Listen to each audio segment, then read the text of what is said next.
Welcome to Infinity and Beyond, a podcast that takes a look back at the works of Pixar animation before moving onward to their newest films. Today, we're going back to school to see if we can scare up a good movie. It's Monsters University. But before we get started, we have a little message. Oh, Nora? yeah, we do. Ready? One, two. Happy birthday to you. you.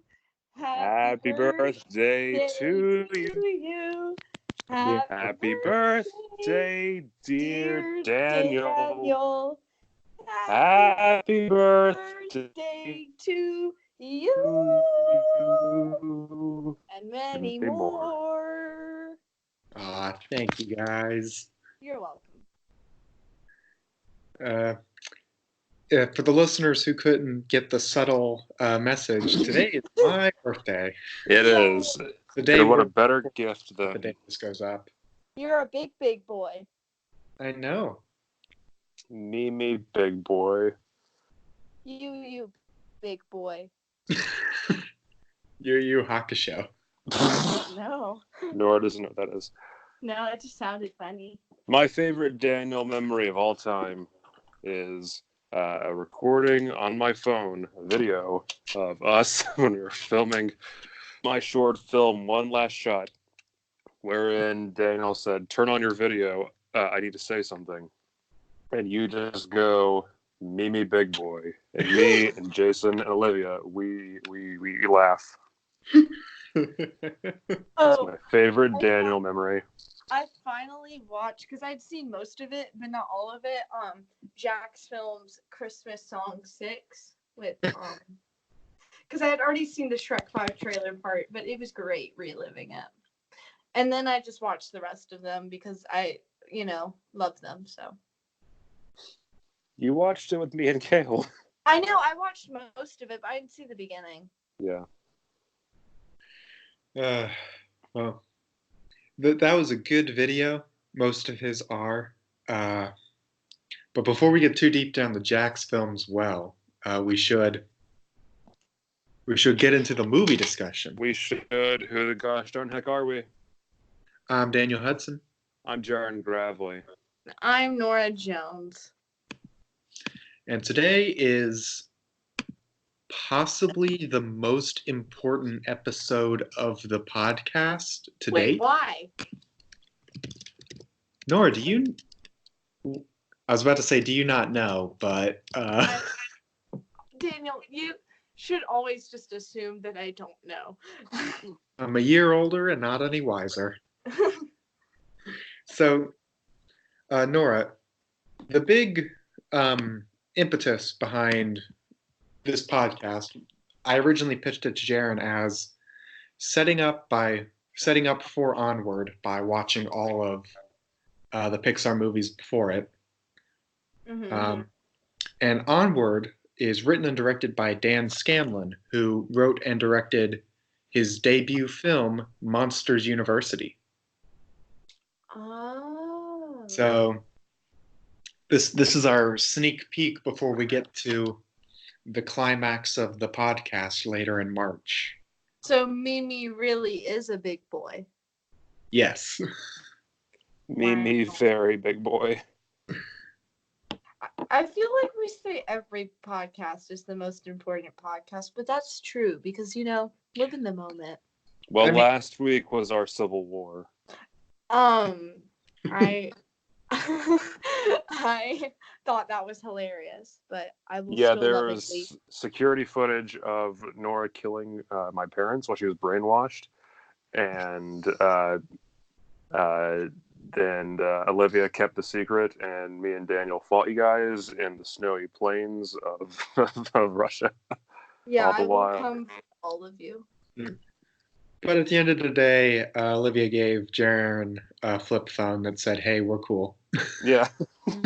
Nice. None of it mattered. None of it mattered. And then I was like, "Save Jennifer." And then the fighting stopped. Is this all a reference to something? It's a reference to two things. I'm not getting it.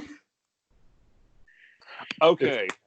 I'm going to loan you my copy of Batman v Superman Ultimate Edition on Blu-ray. I'm gonna tell you to watch it. I'm gonna make you take notes throughout the entire 3-hour runtime, and I want your opinion on it. Because I Avery love have that already movie. decided that we have to do a Batman marathon. Okay, you and Avery sit down and watch that. Okay. Oh, also in English class we have to write 20 things for 2020, like to-do list resolutions, just for fun, because we always do that at the beginning of the year.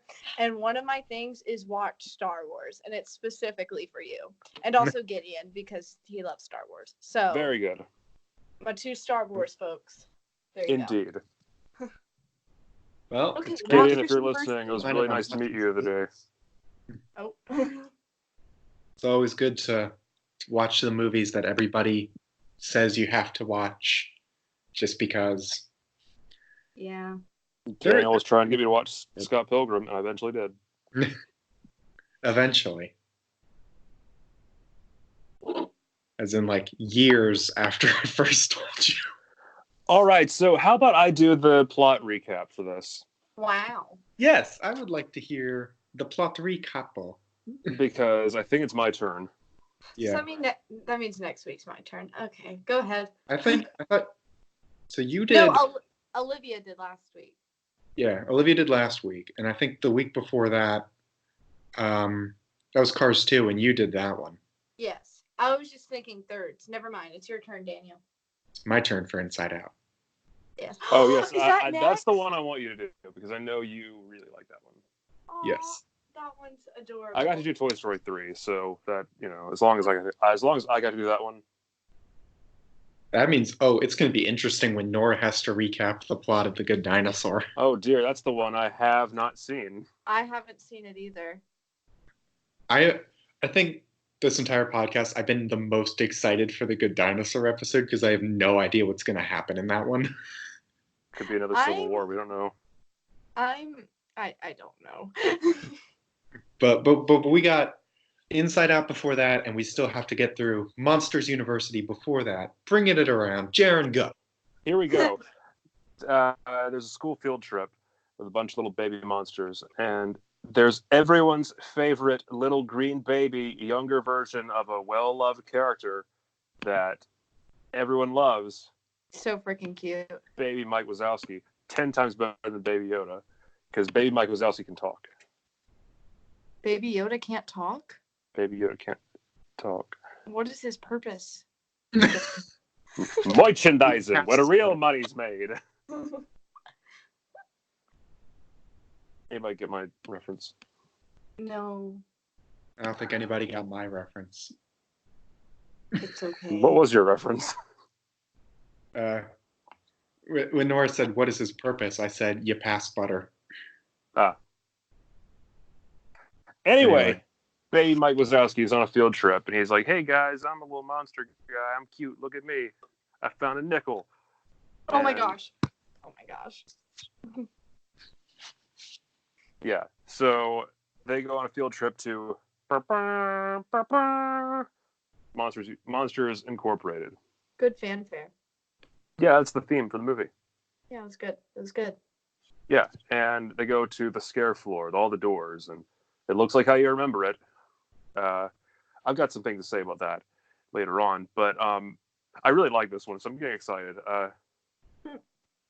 Anyway, so Mike's kind of an outcast, and none of the other kids like him or really care about him. I don't see why. He's a nice little boy. Anyway, he gets to meet one of his scaring heroes. I forget his name. Forget this character's name, but he's voiced by John Krasinski, Jim from The Office. I noticed that like immediately, and I was like, it's Jim. I was like, why is he not a main character? Yeah. I think this movie came out like right when The Office ended. Anyway, Mike follows Jim through the door, and he gets out, and everyone's freaked out. And Jim's like, that was really dangerous, but hey, you got heart, kid. And gives him his baseball cap from Monsters University. And we do a little opening montage, kind of like the doors, the hand-drawn doors in the first movie. And I really like that they carried that on to this one. Yes, I think that looks cool. It's not just a, hey, remember that? It's like, it's just kind of a theming thing. But it's also different in the first movie because this borrows a lot from the first, but it's also very much its own thing. Mm-hmm. Also, should have mentioned this is a prequel to Monsters Incorporated, but that wasn't obvious enough. I mean, I feel like you can figure that out from young Mike Wazowski. Yeah. Anyway, years pass, and Mike gets accepted to Monsters University, and he's a very energetic, enthusiastic little monster man. And he's ready to take on the world. All the while realizing he's still a bit of a social outcast. And on the first day of scare class, he encounters James Sullivan, who's the hotshot legacy kid who comes into class striding in without a pencil, with nothing but an attitude and a bit of an ego. We see them develop a bit of a rivalry throughout, not liking each other very much, as Sully joins the Omega Roar fraternity, who are like, the big popular guys, the big jerks, basically.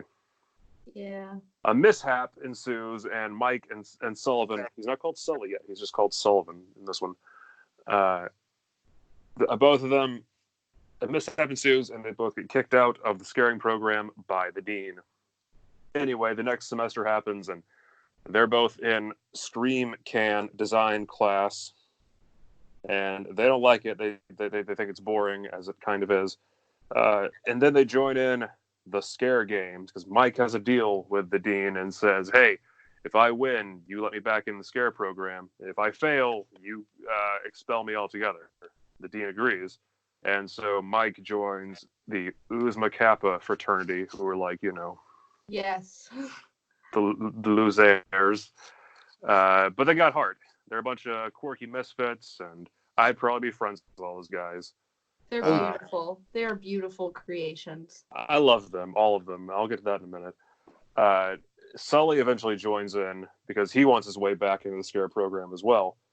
And so the race is on throughout the scare games, from them to move up from ragtag scrappy underdogs to facing off with Omega Roar themselves in the final round. Sully rigs the final round of the competition so that Mike wins, because throughout the movie it's established that Mike is not scary, but he has a very strong determination and work ethic, and goes up and beyond the call of duty to see that he and his teammates succeed in the competition.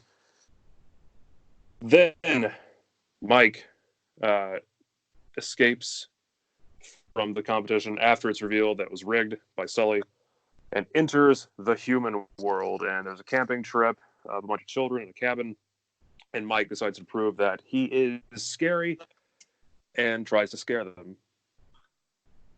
And so more hijinks ensue, and thus leads to a bit of a conversation out by the lake. And it's a very, very pretty scene. The night, the water just looks really good. A lot of this movie looks great, actually. I believe it's one of the first to use a certain kind of technology. I don't remember what it was, in fact, but I do have the internet, and I can figure out what that was. We can get our fact checker on it. Oh, yeah. Yeah, indeed. We've not referenced Randall, our fact checker, in several episodes. Well, this movie reminded us of him. Indeed. I Anyway, forgot that the fact checking had a name. I do that for every single video, y'all. Like, sometimes I try to hide it so I don't sound completely unknowledgeable, but yeah. So, yeah. Randall's my best friend. Anyway, Mike and Sully have a conversation about their struggles. Mike feels like a failure.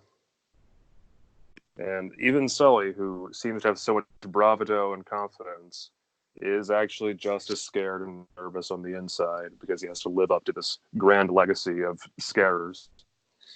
Eventually, they work together and get back to the monster world.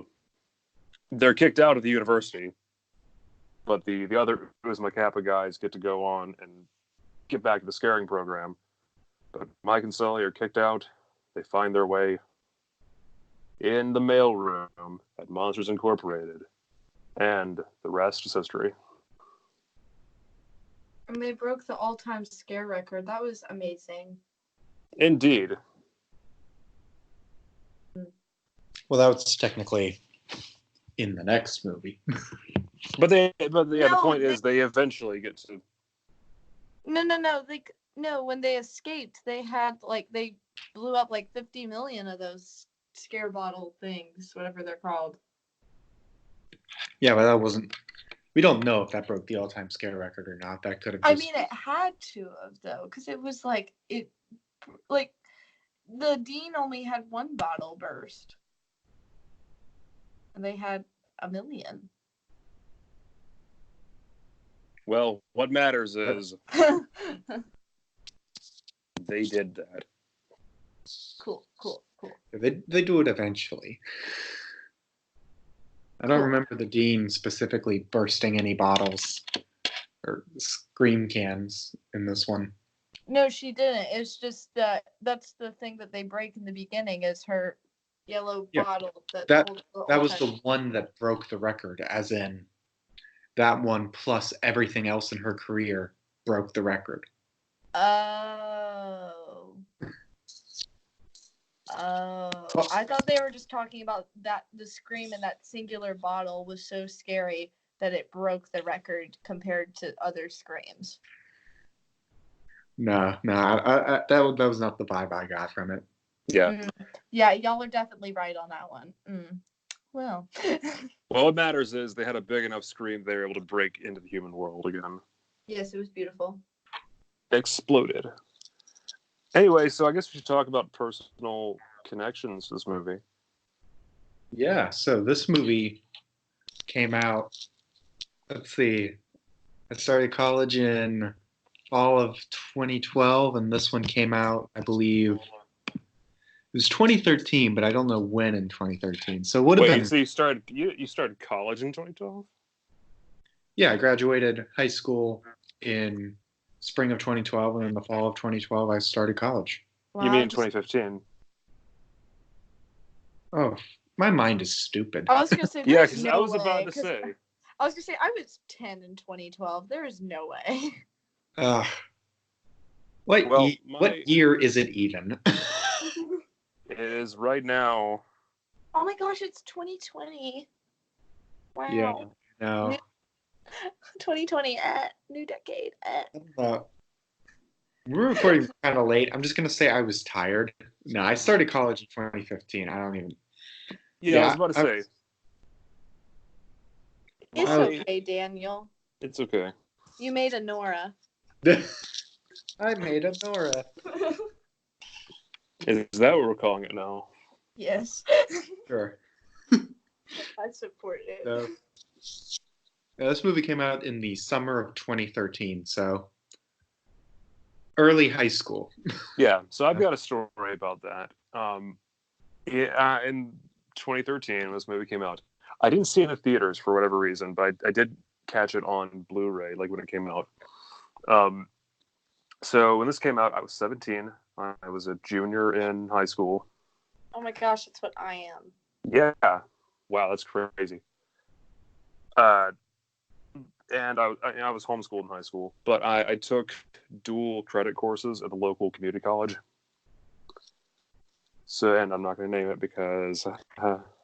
I was just thinking, I almost said, oh, was it? And then I realized, can't do that. It was probably the one you're thinking about. It's the only other college in our town that isn't the main university. Yes. Me too. Nice. Except I'm not homeschooled, but we take those.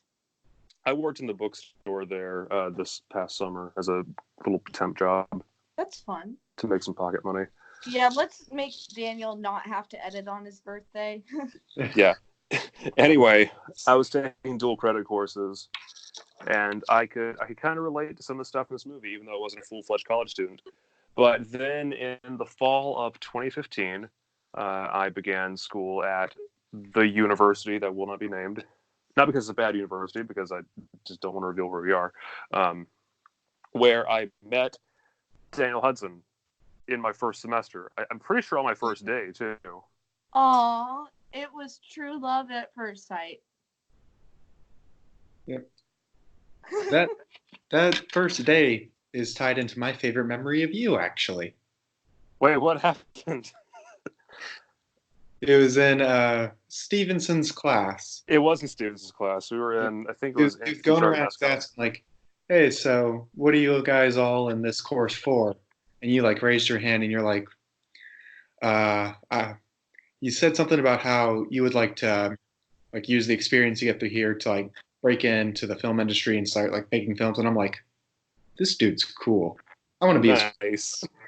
That's really cool. Aw, it was the blossoming of a beautiful love story.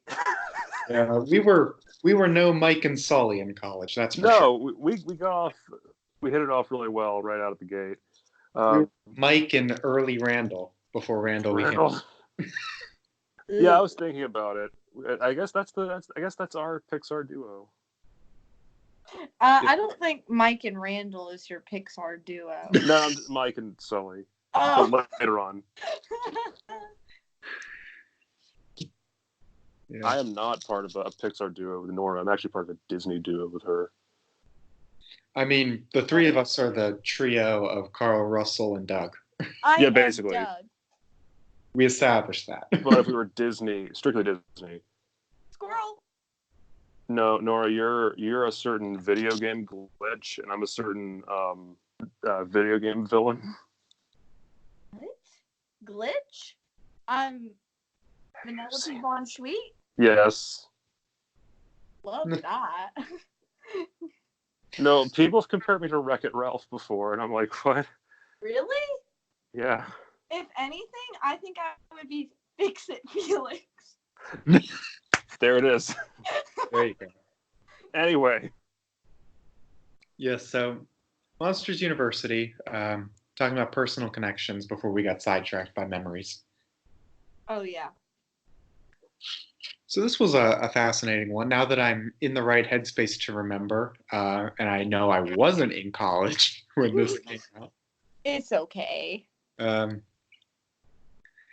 Yeah, so this one came out, let's see, I would have been, no, I would have, yeah, I think I've seen Monsters, Inc. By the time this came out.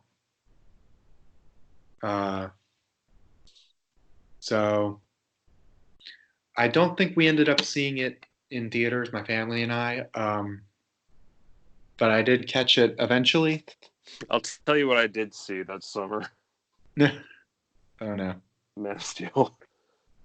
Nice. But yeah, I ended up seeing it on DVD when it came out on that.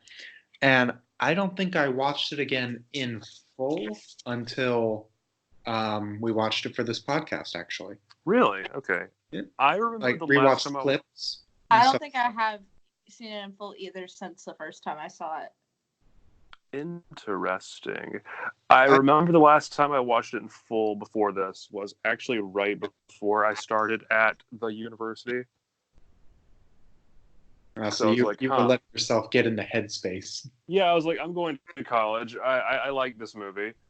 And at the library at the university, there's a little sign on the wall with a picture of Mike and his college gear. And that Aw. reminded me. Mhm. So one thing this movie does really well is, so the college we went to, me and Daniel went to, is really, really small. But it does a really good job of like capturing very specific college, specifically freshman memories. The sequence of Mike walking through and like all the clubs and stuff, that is very similar to the stuff at our school, what we do. I say we in our school, even though we're both graduated now. Our old school. Our alma mater. All right. That sequence felt pretty real. Yeah, going back and watching it. I wish our college had an improv club, though. I would have been on that. Okay, I really love that scene in general because it is perfect, like comedic timing. Would you like Okay, to try this- dang it. That was me. That character was me. I'm just kidding. I'm actually. Have you ever done improv? Oh yeah, I'm actually pretty decent at improv. Just because, not like improv like club, but all the videos we do on Mackenzie's channel. My friend is, except for the Hamlet thing. Well, the Can second. Can I say what the 90% channel's improv. called? Absolutely. Give him a shout out. Oh yeah, go watch Johnny Depplin's. Videos we improved are "Say Yes to the Dress," "Say Yes to the House," and not the Hamlet parody, but the what should we even title this video follow up to Hamlet. And then there's just things that are. I'm in the Hamlet parody. Oh yeah, he voices the ghost. That's great. They're really funny videos, and they're all very talented youths, and I'm very proud of them. Everything I do in the background in Economnoms is improvised, and that's a very interesting video. It's also my favorite. Go watch You Economnoms. as Hamlet is like the most amazing casting. I have crippling depression. To be or not to be, whether is in the heart of Gildahor Lockroy, I have been slain. Poor Yorick. Blah, blah, blah. Wow. Yep. Thank you. Thank you. So, I should have been Hamlet, obviously. I do. Yeah, I'm actually trying to imagine what it would have been like if you were Hamlet and Jason was Laertes. I would have loved to have been Hamlet, but I was very happy with Laertes. I had a time. So I'm. Wait, Daniel, do you remember this? This will Jason- tie into. What? Daniel, do you remember when we saw the one-man Hamlet production? What? yes, I do remember that. Yeah, me and Daniel went to this thing. Daniel and I went to this thing for credit for our voice over acting course with Mrs. Bagwell, who is Ben's mother. Hi, Ben. I don't know if you're listening or not. We should make Ben listen. Oh, Bear, don't come near the phone. Oh, you're so loud. Go. Oh, Hi there. slobber everywhere. Oh. Bear, here, boy. Here, boy. Stop it, Daniel. I'm a phone, Bear. Eat me. No. You know he's just going to be like Buster and roll over. Yeah. He left a fluff ball on the ground. Oh, sorry. Anyway, Daniel and I went to see this one-man production of Hamlet for credit in our course. And it was literally a one-man production of Hamlet. But I was Horatio. So the guy could tell I was like paying very close attention to what was going on. So he started like making eye contact with me on the scenes where Hamlet is directly talking to Horatio. How? Because that was Horatio's the only character. What? How does a one-man production of Hamlet even happen? I don't know, but he played every character except Horatio, and so I did like, facial expressions and gestures. Yes. It was awesome. I really liked it. After the show, he actually spoke to me and was like, "Good job." Nice. I love that for you. It was really fun. I wish I could have seen that, but yeah, I think I'll let Jason keep doing the Hamlet. He was fabulous. He was fantastic.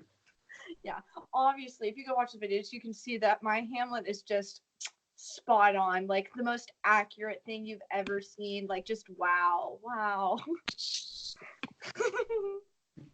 Well, I do kind of want to bring it back to the movie. Jaron, to piggyback off of something you just said about that scene having perfect timing, I think this whole movie has perfect comedic timing.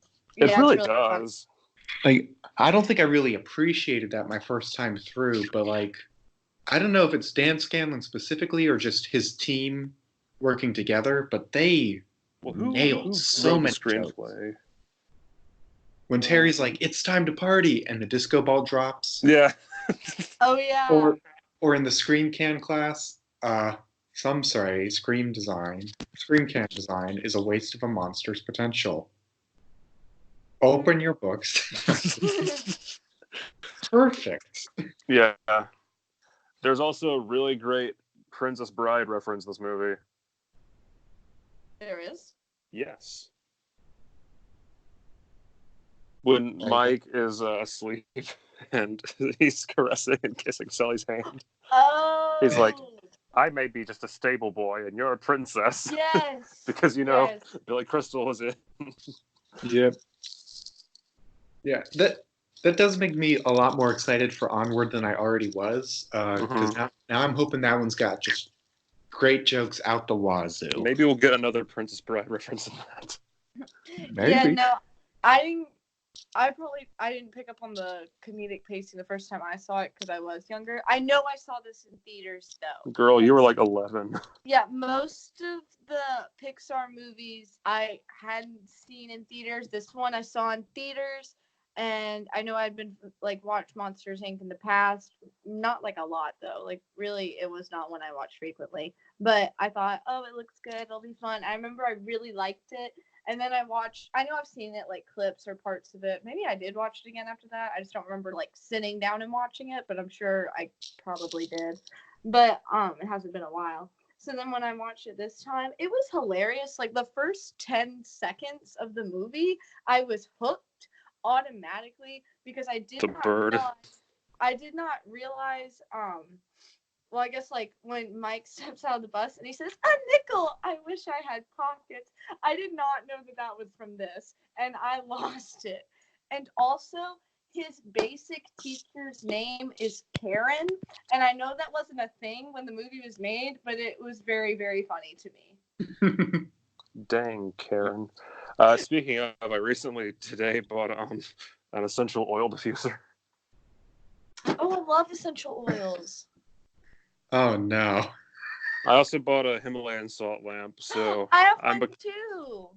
Nice. We're the Himalayan salt bros. Yeah. Jaron, don't tell me you're becoming a male Karen. It's not Karan. Karen. Thank you very much. That is not Karen. Karen has a Louis Vuitton bag that she will whack at the next child that tries to sneak an extra snack after her purse while she's complaining to the manager. True. Jaron wouldn't whack children. I wouldn't. She also drives a minivan for all her soccer kids to hop in while she gossips on her Bluetooth cell phone to Janet or Jessica. Ooh. Okay. I'm also not a Kyle. I don't drink Monster Energy and punch holes into walls. Kyle. Yeah, Sully is very much a Kyle. He really is in the beginning. And I think that's such like a natural regression of his character.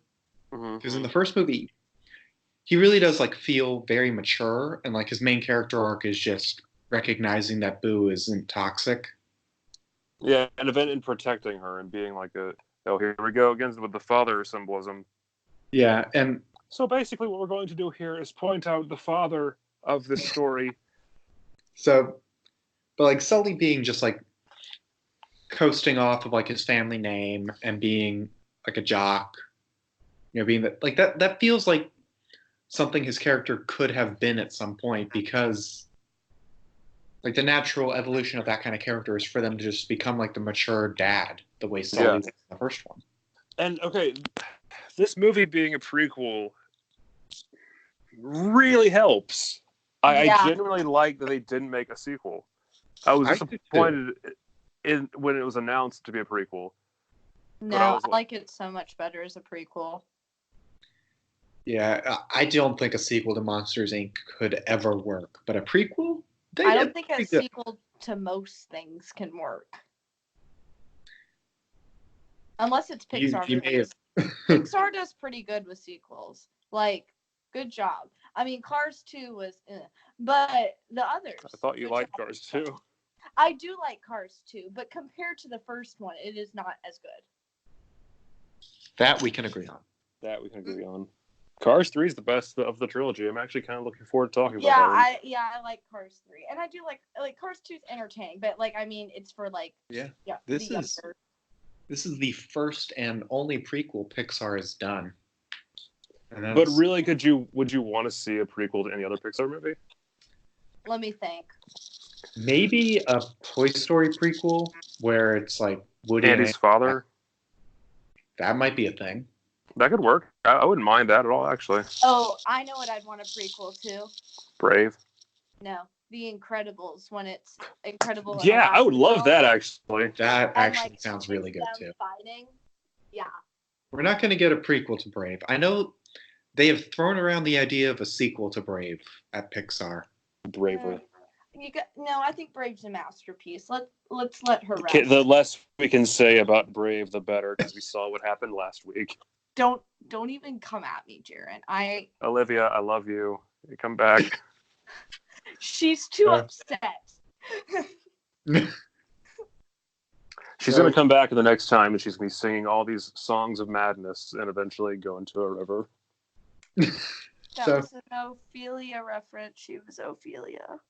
She was so great. She's my sister. Oh, I loved that. Anyway, Monsters University. Yeah. I think there was only a few times where being a prequel didn't help this film. Really? I thought it was great all the way through. Well, I'm not saying it was ever bad. I don't think we ever really needed an origin story for why Randall disliked Sully. Yeah. I wish they had done more with that. I feel like that's actually Randall one of the complaints I had. Would have been cut from this movie, and I don't think much would be different. No, it's just, hey, cool, it's Randall. Now, one thing about this movie is they do a lot of callbacks, or rather, I guess, call forwards to the first movie, and it's not done in a member-berry kind of way. It's just, hey, this is the same characters and same setting, but in a different time. But let's still call attention to it because we know you like the first Monsters Inc. It's not like, hey, remember this, remember that. Hey, look, it's that. Oh, there's that character. It's just it feels natural. Yeah. There are very few. Oh, sorry. Go ahead, Nora. Oh, I was just saying it's nice. That was one of my random comments. Well, even like very mild things like Mike and Randall's dorm number is 319. Like 2319. Mm-hmm.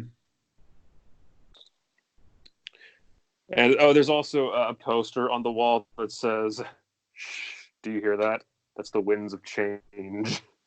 But it's like only something you would notice if you were just looking around on the walls. And I do look around in Pixar movies for the Easter eggs and references, or just details in general. See, I'm like a 5-year-old. I'm just like entranced by the main plot and the animation, just the characters. So I never catch it ever, except for that one time in Up where I caught the dog's poker thing. I was so proud of myself. But that was it. That was all my energy right there. You're not going to get another one. Well, in regards to the visuals of this movie, it's beautiful. It looks really nice. Oh, this movie is gorgeous. It's very colorful. Detail. It's very colorful. It really does take advantage, character design-wise, of its world. Yes. The setting is very nice. I love, and even the second he walks in, you see the diversity of all the monsters and like them trying to fit in, find their groups, even with the whole orientation sequence. It's very well done. I very much enjoyed watching it. And I like Pixar is very good about shifting moods with their coloring and their animations. Well, they do what's called a color script, where they take like the script of the movie and do almost like a storyboard, but more crude, with less detail, and just what the color of the scene is. What they're really good at in this film is desaturation, because in the Screen Can design course and in the human world, it feels so much just more muted, duller, less vibrant than the rest of the film, and that really even the hallways of the like department where they go through the door is like very beige and clinical looking, because it makes sense. It's a lab. It really sells those moments. I think harder than they would have without it. But even like in the classroom, and that first scene where the dean enters, like the color gets drawn out. It goes to darker tones, and it's wonderful. Speaking of the best introduction, like the new character for this film, Dean Hardscrabble. She's great. I love Dean Hardscrabble. She is the perfect example of a character who is an antagonist but not a villain. You mean an anti-villain? Well, she's not a villain. She's not something evil. She's just. I mean, everyone's had that professor before. You know, the very tough one. But she doesn't have bad intentions. She's just very strict and very by the books. And her biggest flaw is that she just doesn't believe in Mike. And there's nothing like wrong of her to do that other than he's our main character. Yeah, normally I don't like. I enjoy those characters, but they're not my favorite. I don't know if she was my favorite movie, but she was probably up there because at first, of course, I just found her intimidating, and I loved her animation. Her design is amazing. Her design is fabulous. She's like bat millipede, but then you get to the head, and it's like the way they animated her legs moving was wonderful, and I found myself liking her more and more as the movie progressed because I couldn't remember how they did her character from like the last time I saw it, so I was scared they were going to make her sabotage the thing. Like, I did not remember the ending of this movie. No, she's just a lawful neutral. Yeah, I was scared I feel that like was going to happen, but then as I saw her character actually progressing and kind of accepting that, oh, they really can do something and seeing their potential, I was like, yes, you're so cool. She's almost kind of an inversion of Waternoose from the first movie. I feel the character she's most similar to in the Pixar canon would be Ego. Yeah, yes, that's a good comparison. I love Ego though. Ego is he's like one of my favorite characters. Ego is a true neutral. Not really a villain. Definitely has that sort of villainous attitude and definitely in conflict with the heroes, but comes around to more of an obstacle. See, I think they're both anti-villains. I know that's probably wrong, but that's what I put them in. So an anti-villain is somebody who's like on the hero's side but does bad things. Yeah. That's not really hardscrabble. Okay. Well, Javert's the ultimate anti-hero. A villain. Kind of. I kind of dug deep into that for a while. Really? I always thought he was the ultimate.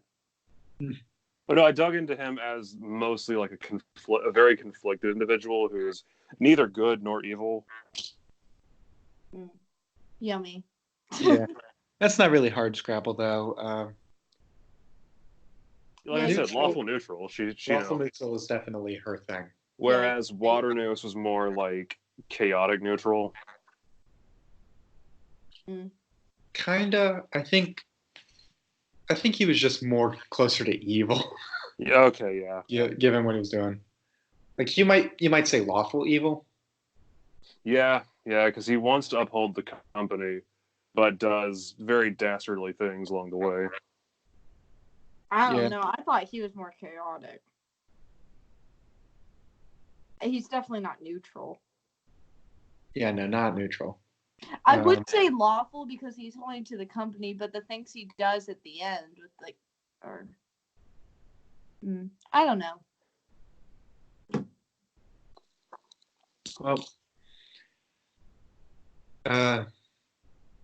like moments that really like endeared me to Hardscrabble this time around, like the fact that as a student she came up with a scare games and like she seems to just really like them. Yes, yeah. Like even though she's still a dean. It's like she shows up at every event, and this is like a sorority frat thing, and she's just having fun watching it. Yeah. I love the smirk she gives when she is introducing the games. She's like, I made these as a student here, and into the she's proud of this. Like, also, she's voiced by Helen Mirren, and we love Helen Mirren around here. Oh yeah, does a great job. The Queen, we stan. So proud of you for using "we stand." That was good. I'm learning how to be hip and young. I'm really proud. Daniel, you're next.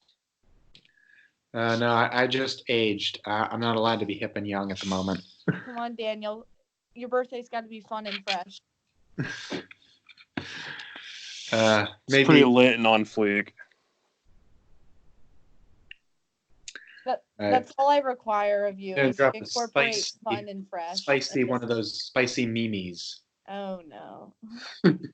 A spicy meatball. Mimi, big boy. I will be back in 5 seconds. My phone's about to die. I have to grab my charger. Don't talk about anything important. Okay. So hey, what about the secrets of the universe and like the creation of the cosmos? What about that? What about the secret thing in this movie that Nora can't know about? Oh, which one? All of them. Okay, I'm briefly walking by. It's not where I thought it was. Dude, my phone's about to die as well, but I'm not using them right now, but I'm using my standard Apple earbuds. My Bluetooth earbuds have like a really bad mic, but let me go test that real quick. Looks like I have been left alone to carry this podcast. Oh no, I can hear you. I found it. All right, Nora. That was scary, guys. Like the monsters. Ha! I see. Librarian is easily the most scary one in this film. Who? The librarian, yeah. The giant, like, kaiju. Monster. Who will throw you? She yeets people out of the ceiling for making the floor creak. Like he said yeet. There we go. All right, can you guys hear me? Yeah. How well can you hear me? Pretty Well good. enough. All right, I need to charge my phone. Disgusting, vulgar, filthy charger. So, I do like this movie. I came away from this movie liking it even more than I did last time I watched it, which is good. Yeah. Me too. I do have complaints. No movie's perfect. I'm gonna have complaints about even my favorite movies that we haven't talked about yet. But I can only think of one complaint. We already My talked. biggest problem is some parts kind of drag. yes, the script is not quite as economic as Monsters Inc. was, where in that film it felt like every moment was like a setup that was paid off later. Yeah, even the snow cones. Even the snow cones. And like here, like for something that dragged, like when they were at the Monsters Inc. factory and like they're spotted by security and we get this whole chase sequence. Oh yeah. That like you could skip that. Like you could cut it out completely and nothing would really be lost. Like maybe a few jokes. Well, Sully is I love it when his team. That's kind of important. Like he literally carries. Art yells, "I don't want to go back to jail." I thought that was funny. Yeah, like a few jokes, and like the moment where Sully carries everybody, like that's a nice moment, but that could also have been moved to one of the games, even. Yeah, wanted to keep it. It would have been nice if maybe they had incorporated that into one of the events instead, like where after that talk. That talk's important, but the runaway sequence isn't. So like if he had done that in a following event, that would have been cool. Yeah, and there's also a few things in this movie that aren't really set up. Like during the first game when they straight up lose, the only reason they like stay in is because the other team, like another team, cheated. And like there could have been a moment earlier to set up or hint that, like maybe during that group huddle stuff, but it just kind of isn't, and it makes it feel less earned for the characters when they just kind of get a miracle. I don't know. Later on, they prove themselves with like grit and determination. Yeah, it was definitely important for them to fail there, and like the threat that he almost got expelled was enough to like make Mike start to come around to his team. Not even come around, but realize he had to work with them. Yeah, I mean, failure is one of the themes of this movie. For sure. I know the failure was necessary, but I kind of wish they didn't like lose necessarily. Like they had to do some harrowing kind of thing to become next to last, because the fact that they got disqualified and it's like, oh, just kidding, you're staying in for the movie's sake, because like obviously the movie can't end there. You know something else is gonna happen. Which is why I kind of wish like the toxin gel had just been set up earlier, because then it wouldn't feel like it came out of nowhere. Yeah. That's the problem with it now. Or maybe even if like Mike or Sully or a member of their team had discovered the other team was cheating. Yes, that would feel like it had just been earned a bit.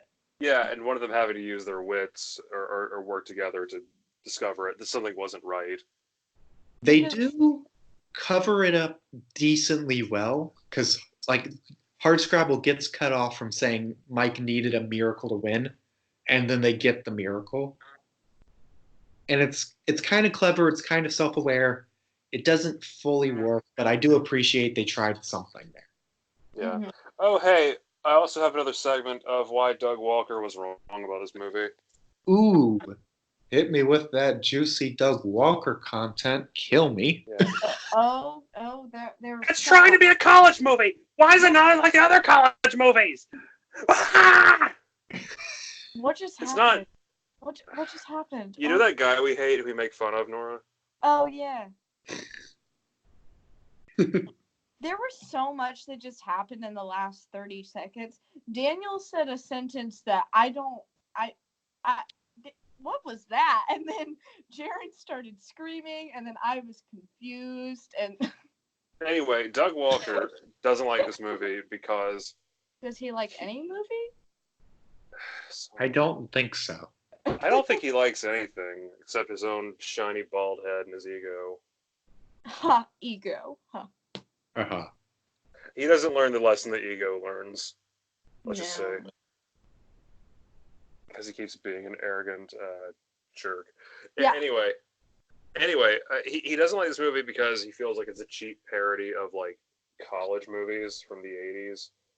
But it really isn't. It's just a movie that takes place at college. Like Revenge of the Nerds? How do you even know what that is? Because my dad loves that movie. Huh. Wow. I know older movies pretty well. Well, I actually don't hold me to that. I know Modern Times starring Charlie Chaplin. Okay, I know very random facts at very random times. Fair enough. We love that. Fun I mean, fresh. There are definitely some college tropes in here. Yeah, and like I said, it feels pretty authentic for like a college experience, especially for a kids movie. I loved the idea. I thought it was very original. Like, I know they've done college movies, obviously, but to take Monsters, Inc. and they thought, hey, let's put them in college. Why not? I think it was a good idea to blend the two and see what you get out of it. Yeah, and it's a competition movie too.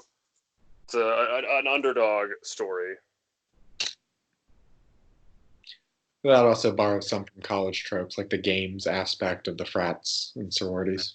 I don't know how to word this complaint, but the whole point of the movie is that Mike is proving himself because he's been put down as a failure and he's rising to it. I really don't know how to word this, but I kind of wish there was more to that, because I feel like that plot line kind of got punched in your face every 5 seconds.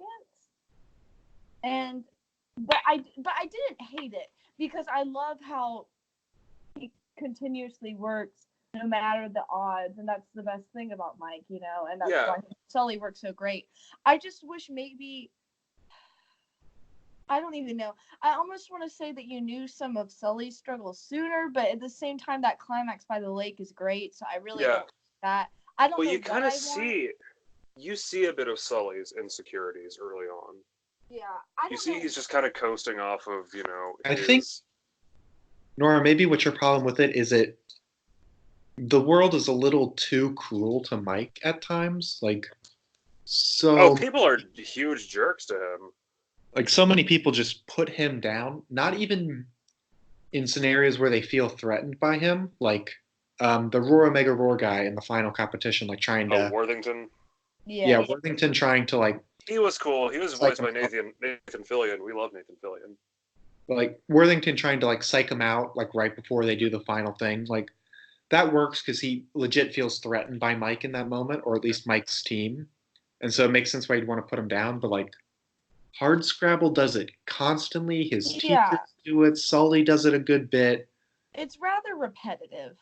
Yeah. Like Yeah. I I get don't know if there was a good fix for that because I just wish they had built upon it, either built upon it or taken another strategy. I guess the pranking them was another approach at that, but just the continuous like verbal beat down. Like I was like, okay, we yeah. get it. Don't like him. You don't think he's scary. But nonetheless, that really didn't bother me while I was watching it. I kid you not. Okay, I was watching this movie last night, and it was probably maybe like 11:30 when I started. And I said, okay, I need to sleep because I haven't gotten a lot of sleep, but I'm not tired. But I'm gonna watch at least half of this, and then I might have some time tomorrow, and I'll finish the second half. That didn't happen. I stayed up till like 1:30 finishing it, and it was so worth it because I did not remember the ending, and it made me really sad when I found out Sully had rigged it because I forgot about that. And that happened. I was literally laying in my bed smiling. I went, yes, yes. I was so happy. And then that happened. I went, no. And I had a great time with myself at 1:30 watching Monsters University. Quite entertaining. Well, I think we should go ahead and talk about the conversation and the general themes of the movie, because I kind of have a lot to say about it, because boy oh boy is some of it almost kind of cathartic to watch for me. Go for it, Jaren. Give us your personal anecdote corner. Yay. Well, so like it's all about the idea of, okay, so throughout, from the very beginning, when Mike and Sully meet each other, Mike is shown to be self-made. He's a hard worker. He got his way into Monsters University by working hard on his work and being very detailed and doing his research. Whereas Sully got in mostly on his family name. It's established that his father was a famous scarer, and he just strides into the classroom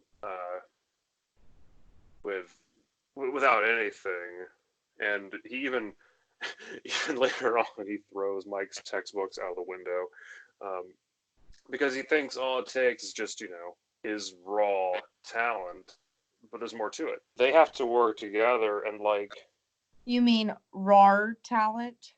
I'll let that one slide. I thought that was pretty funny actually. They have to work together, and a big theme of this movie is that it's similar to Ratatouille almost. Ratatouille says that a great artist can come from anywhere, whereas this movie also says that, hey, no one's good at everything. Just because you're not good at something doesn't mean there's not something else for you. And boy, is that really kind of personal for me, because I have a lot of insecurities and anxieties and like self-doubt and self-loathing sometimes because I don't feel good enough, and like it's in both these characters we see a lot of that self-doubt, that am I good enough, and they have to realize that they're okay the way they are, And that they're that even better together. exactly, and no one, and this is a big thing I've realized recently. You can't isolate yourself from people. No man is an island. You have to connect to people and build bridges, because sometimes you just can't do it by yourself. You can't be the technical, intellectual, knowledge having person, and also not have the raw talent and the ability, because we see them work in the end working together, putting their skills together, and we know from the original movie that Sully's an amazing scarer and Mike is like his coach. So they're a team. People have to work together, and we have to sometimes put aside our differences and realize, hey, maybe the popular kid, is really insecure deep down, or maybe the kind of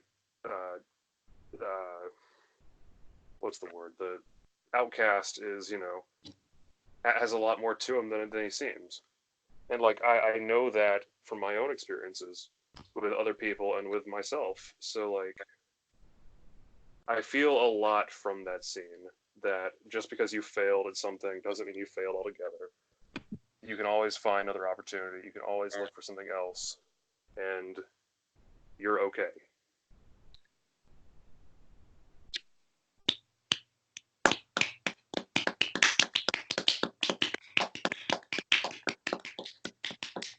I'm glad me and Daniel had the same reaction. Just pulling a Citizen Kane, clapping in our empty rooms. Yes. Actually, Daniel, I'm sitting on a staircase, so please check your facts. I'm in a vocal booth, and I'm actually getting a bit claustrophobic. Oh, Jared, that was beautiful. Thank you. Yeah.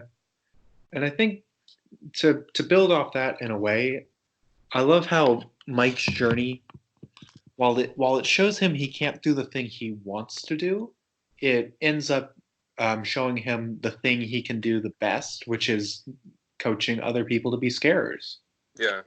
Because he's been so driven to be a scarer himself, he's accumulated such a vast well of knowledge about it. Yeah, and so he can make monsters that aren't scary, and he can make scary monsters even scarier. Yeah. Well, I love the line where Sully says, "You're not scary, but you're fearless." Yeah. I really like that line.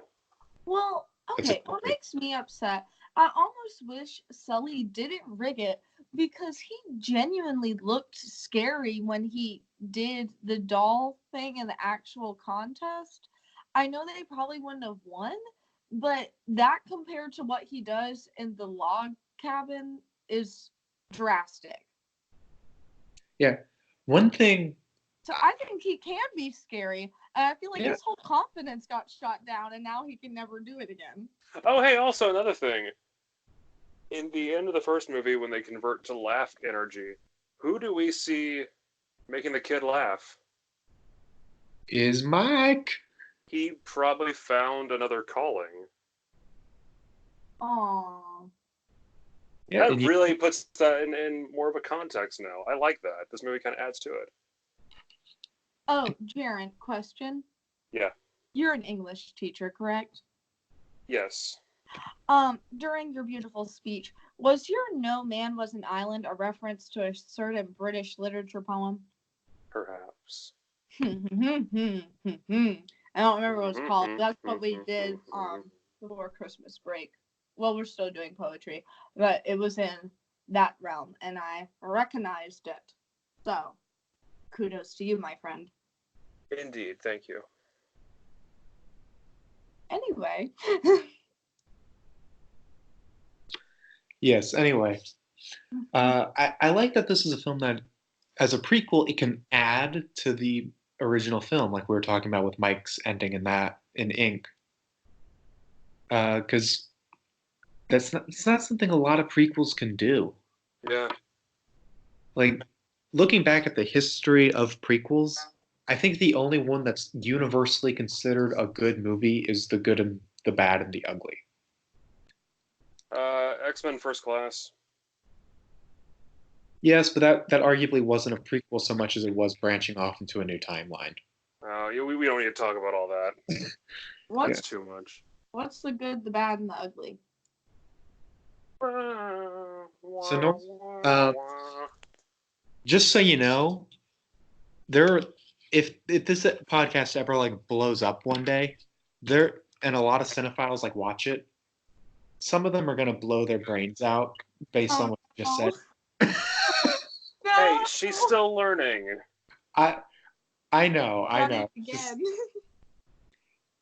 You might as well have been an astronomy student who asked, "What is the moon?" Well, it was nice knowing y'all. No. Just so I don't leave you hanging, The Good and the Bad and the Ugly is one of the most critically acclaimed westerns of all time. Oh no. It is like the western, basically. Like cowboy western? Yeah. Yes. Oh, my grandpa watches those obsessively all the time. I should have seen that. maybe you've seen clips from it. Who knows? Who knows? No, I don't watch Westerns, so that's why. I've seen True Grit. There you go. The That's Jeff a Bridges good one? movie. What? The Jeff Bridges one? It wasn't the first one, it was the remake. But I liked it. That's what I'm saying. lot. Watch Tron Legacy. It's really good. Jared, you weren't supposed to ask if it was the original or not. I was trying to get credit here. Hey, still, that was nominated for Best Picture, and like It was wonderful. Nora, you don't have to be ashamed about watching the remake. It was made by the Coen brothers. Okay, good. Well, I don't know how the fandom works. They could hate me for not watching the OG and watching. you are literally like one of the most like least possible to dislike people I know. That is incredibly flattering and sweet. Thank you, good sir. No problemo. Good dinosaur. Or 2 weeks from 2 now. weeks from now. whoop whoop. Still really fascinated about what you guys' reactions are going to be on that one. But What is that one even about? Like a Mowgli finds a dinosaur in the forest and then It's he's about good? Arlo, the blue puppet man who makes videos about the Nintendo Switch. What? Nora, just go into the Good Dinosaur as blind as you can. You mean Into the Unknown? Yes. I said about Frozen 2 originally, and I still have my issues with it, but I loved it. But now I keep getting that song in my head, and I want to go see it again. I That's how can't Disney stop makes thinking their about was it Lost in the Woods? Okay, listen, Kristoff talking I to have Anna issues. is like me talking to girls in general.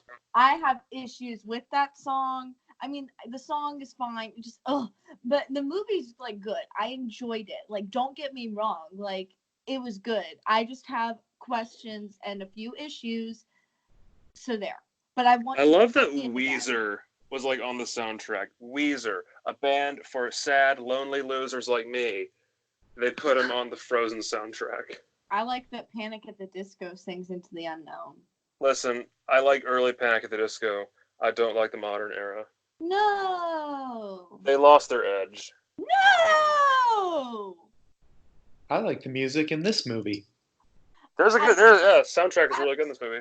Yeah, No, it's able to I don't remix all the stuff from Monsters Inc. and it does it pretty well. It adds, and it's not And they bad. have like a marching band. Like I think they got like an actual college marching band to help with the soundtrack. I don't remember the music in this movie. From watching it last night, like I could not tell you a song that played.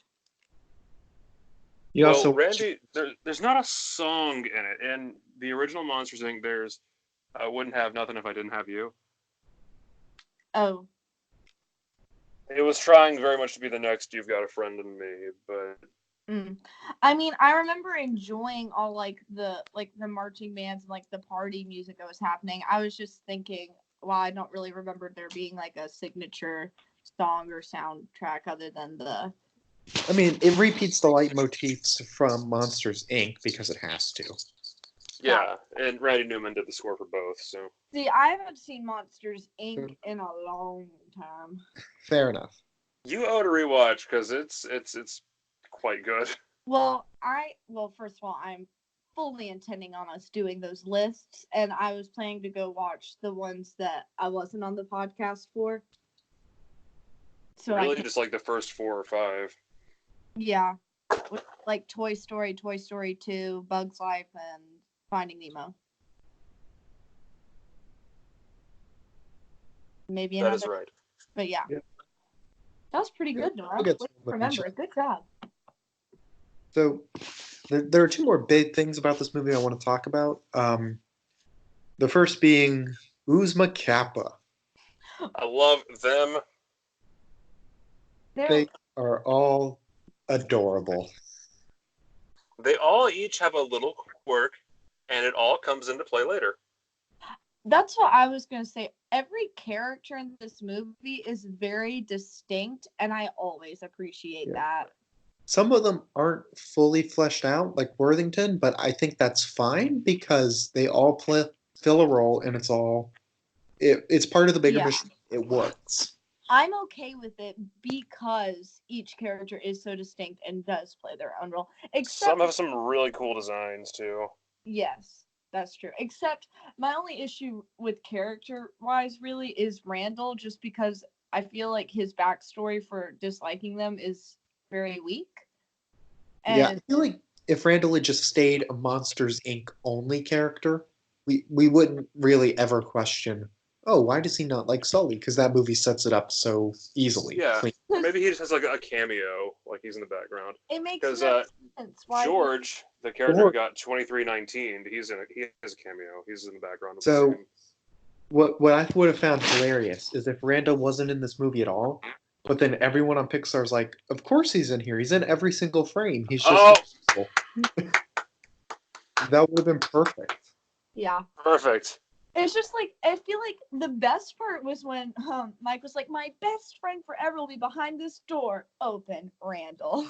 Because they even play the little sting of music that plays during his introduction in the first movie. Yes. I do remember that. I thought that was good. That moment uses prequels stuff so well because you expect it to be Sully. Yes. Like, at that point in the movie, you haven't seen Sully yet. You're like, oh, this is where Sully is. Nope. And then they take that expectation and they totally flip it around, and it's great.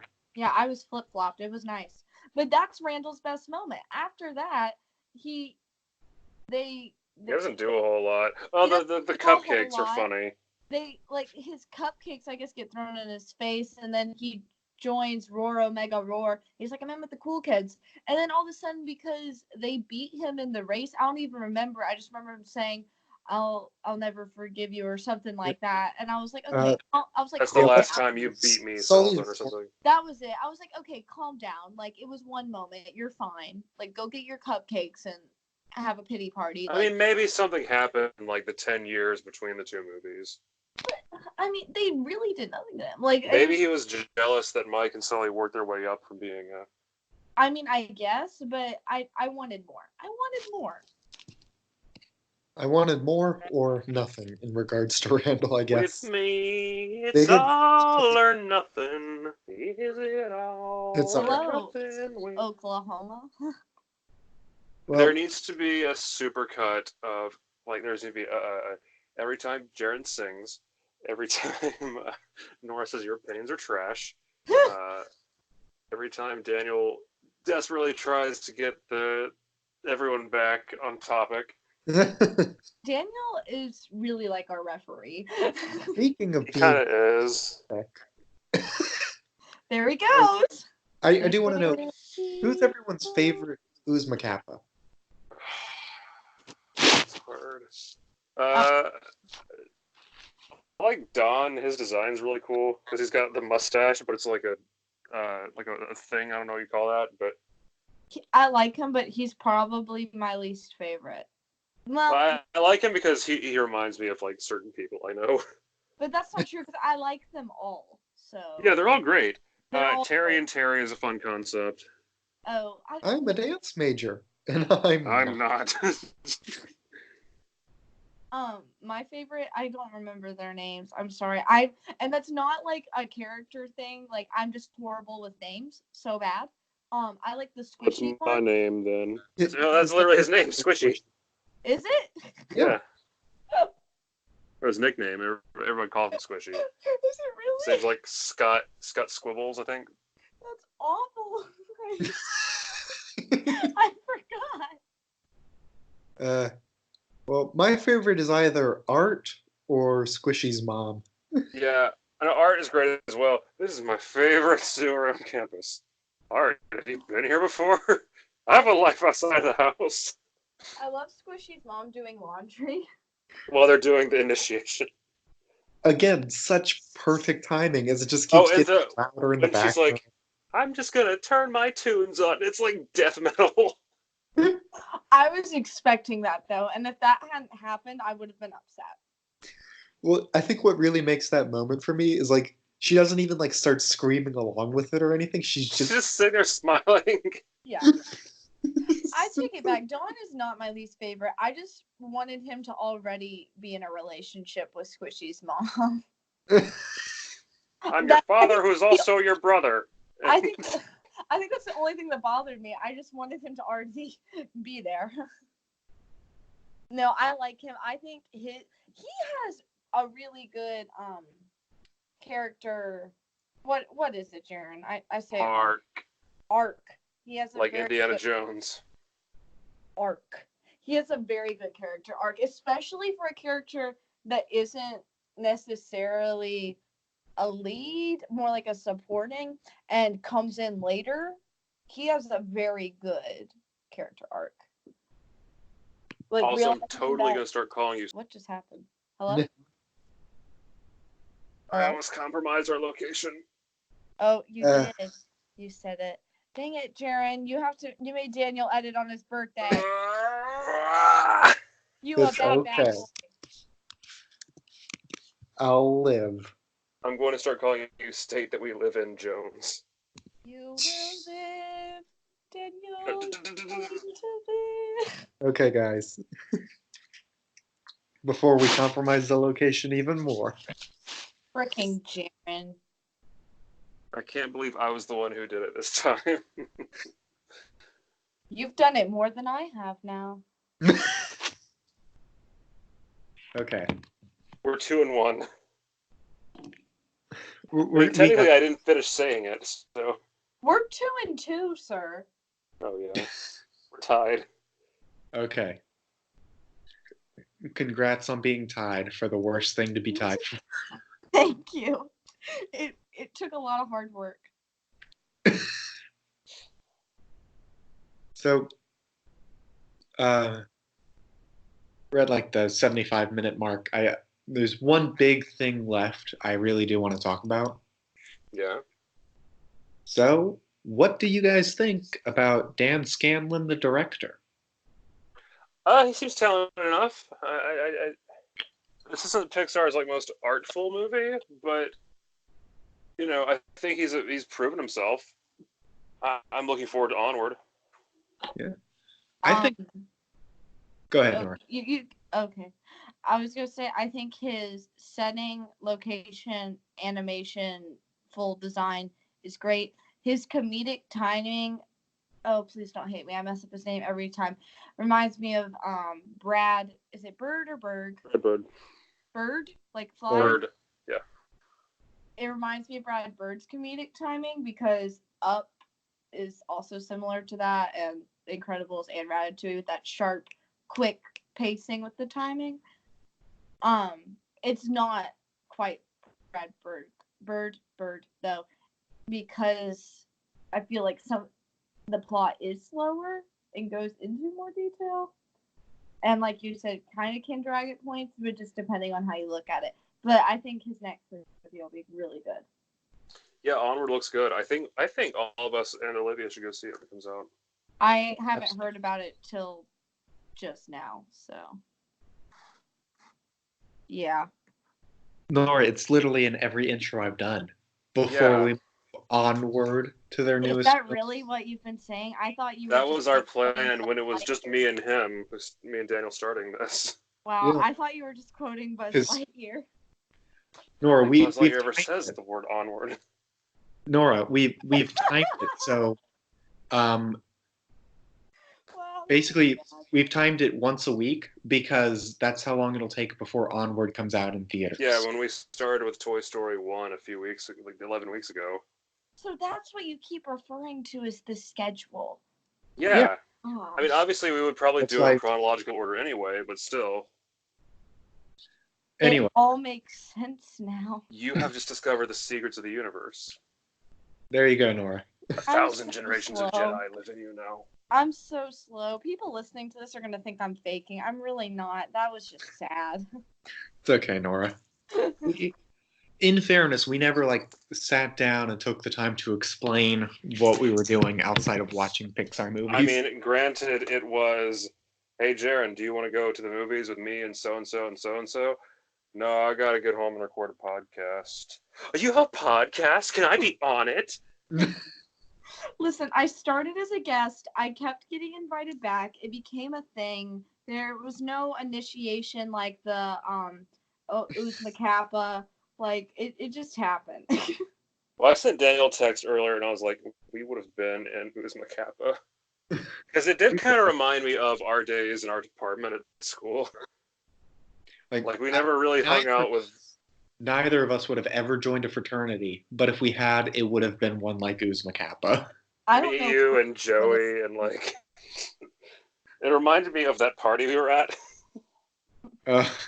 When me, you, Joey, Olivia, and Andrew were all just standing outside, and we were like, "You want to go to Waffle House?" And we left and went to Waffle House. That's good. Yeah, I don't know where I'd be in this movie. You'd probably be with us, honestly. Yeah. I'll be Squishy's mom. That's great. Baking cookies, like keeping it neat, bursting out to rock metal. Honestly, Squishy's mom is me as a mom. So yeah, fair. She keeps a nice house. Okay, maybe not, but what are you, messy or something? Okay, listen. I'm very OCD about some things, but then there's yeah, the chairs during Hamlet. Okay, Jaren. And then there's some things that have to be perfect, like my school locker, my like arrangements of binders and things. And then you see my room and you think I'm a hobo because I've moved into this house. I don't think you're a hobo because you have a house. Yeah, but listen. We moved into this house like, I don't know, May. I still haven't unpacked my room. It's a tornado. There's clothes everywhere. Also, the sheet came off my bed, so it's just my mattress, and I'm too lazy to put it back on. So I've just been sleeping with a mattress and a comforter and a pillow that's like freakishly flat. And I'm just too lazy to go grab another pillow. So Granted, I sleep on a futon. It's not good for my back, so... So yeah, that's me.